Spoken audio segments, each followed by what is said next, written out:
What's the first thing you do when you get a new script? You mean like a script of something I've already agreed to do? Because sometimes I get a new script and I just throw it against the wall because it's so bad. That's the first thing I do. But if it's a script I've already said yes to, I usually do something very nerdy and break down each scene in terms of its emotional stakes. I'm very organized and I'm a Virgo rising, so I really care about the details. How do you balance between portraying someone real versus a character that is purely imaginative? I personally love playing real people more than people that have been imagined by a writer, a director, or myself as the actor, because I often feel that when I'm playing real people, I have a real blueprint, a real printout of what the facts are about the character, and inside of that, I feel a great expansion. And so if you weren't an actor, what do you think you would be doing? I'd be dead. I have to act. I have a friend named Bobby Cannavale who's a wonderful actor, and we just have a joke which is like, gotta act, just gotta act. I don't know what else I would do. I would imagine it would be something working with animals, but not a veterinarian, which I wanted to be when I was a child, but then I realized you had to also be a doctor, which means you also had to go to medical school, which means you also had to like perform surgeries, which I couldn't handle that. I could be like the lady in waiting who like holds the paw of the animal before they go into surgery. That's what I would do. What is a film to cry, laugh, and fall in love to? La Vie en Rose, probably because it's one of the great performances of all time by Marion. How do you say it? Cotillard? I'm going to say it wrong. Cotillard, no D. You don't say the D?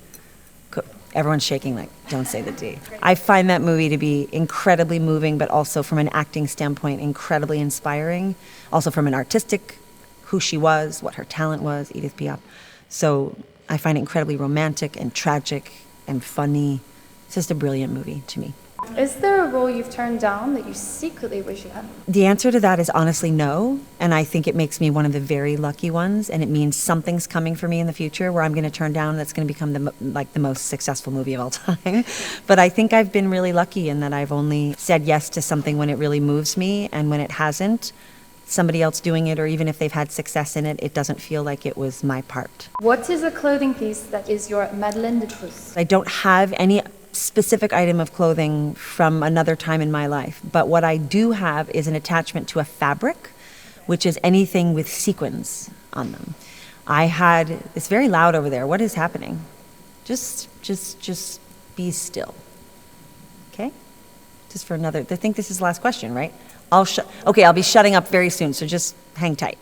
I have an attachment to a particular fabric because when I was a child, my sister and I grew up in Greenwich Village in New York City, and we had one hat that we had to share between the two of us, and one wand. We called it the Queenie hat. It was a queen's hat like attached to a hairband that had this gold sequin fabric, and the wand had this little pointed star that also had sequin fabric on it. There was something about that time in my life, completely innocent, and it was also the beginning of what I feel was my artistic lens, if that's a way of putting it, at 7 years old, of sort of the way I started to see the world. If you could pick any of your friends to star in a movie with you, who would it be? Well, he doesn't need to star in a movie with me because he's the most famous man in the world right now, which is Pedro Pascal, who has been my friend since I was 18 years old. But he's the only one of my closest friends that I haven't really gotten to work with. So it's like I have to get in line with everyone else now. You have to call me back. He calls me back. Don't worry.